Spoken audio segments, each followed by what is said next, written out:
Assalamualaikum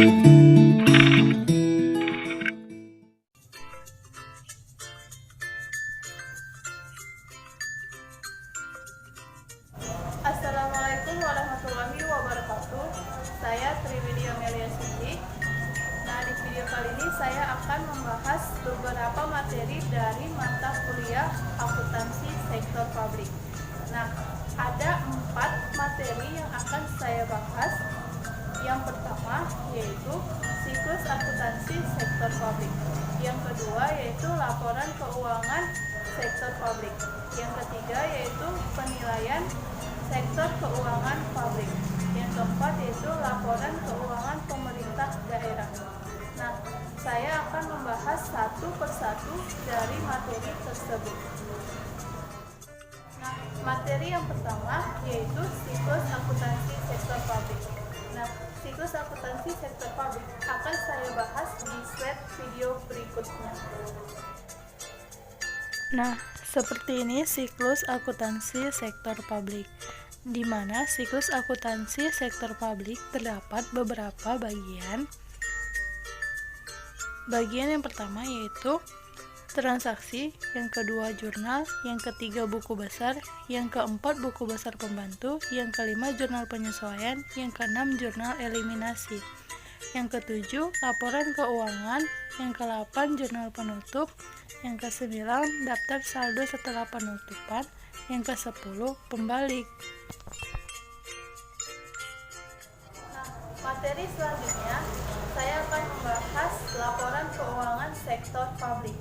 Nah, pengertian dari laporan keuangan sektor publik adalah suatu representasi di mana posisi keuangan berasal dari transaksi-transaksi yang dilakukan oleh entitas sektor publik. Nah, adapun tujuan khusus dari laporan keuangan sektor publik yaitu menyediakan informasi yang relevan dalam pengambilan keputusan dan menunjukkan akuntabilitas entitas atas dasar sumber daya yang dipercayakan. Nah, adapun di dalam laporan keuangan sektor publik terdapat 5 laporan keuangan. Yang pertama yaitu laporan neraca, yang kedua yaitu laporan surplus atau defisit, yang ketiga yaitu laporan ekuitas neto, yang keempat yaitu laporan arus kas, dan yang kelima yaitu laporan catatan atas laporan keuangan. Nah, saya akan membahasnya di slide video berikutnya.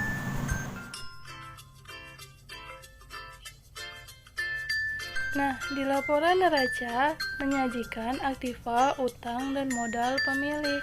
Di laporan surplus defisit menyajikan pendapatan dan biaya. Di laporan ekuitas neto menyajikan kenaikan atau penurunan kekayaan berdasarkan prinsip pengukuran tertentu. Di laporan arus kas menyajikan penerimaan dan pengeluaran kas. Di laporan catatan atas laporan keuangan menyajikan tentang penjelasan pos-pos laporan keuangan. Nah, materi selanjutnya saya akan membahas penilaian keuangan sektor publik.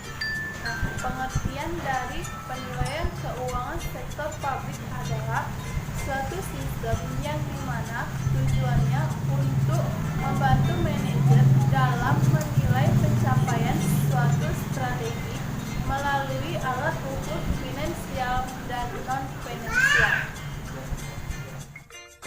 Nah, adapun tujuan dari penilaian keuangan sektor publik. Yang pertama yaitu untuk mengkomunikasikan strategi secara lebih baik. Yang kedua yaitu mengukur kinerja finansial dan non-finansial. Yang ketiga yaitu mengakomodasikan pemahaman kepentingan manajer. Yang keempat sebagai alat ukur untuk mencapai kepuasan. Nah, dalam penilaian keuangan sektor publik terdapat beberapa skala, yaitu pertama, skala nominal, yang kedua, skala ordinal, yang ketiga, skala interval, yang keempat, skala rasio.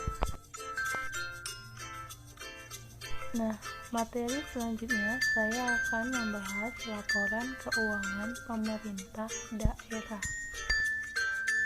Nah, pengertian dari laporan keuangan pemerintah daerah adalah suatu laporan yang menggambarkan mengenai kondisi dan kinerja keuangan entitas tersebut. Salah satu penggunanya adalah pemerintah pusat. Nah, dalam laporan keuangan pemerintah daerah terdapat beberapa bagian laporan keuangan sebagai berikut.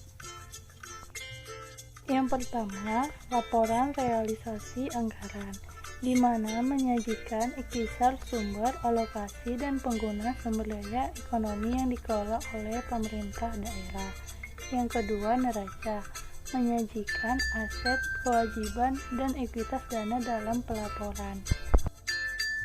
Yang ketiga, laporan arus kas, di mana menyajikan sumber penggunaan, perubahan kas, setara kas, dan saldo kas dalam pelaporan. Yang keempat, catatan atas laporan keuangan, menyajikan tentang penjelasan pos-pos laporan keuangan.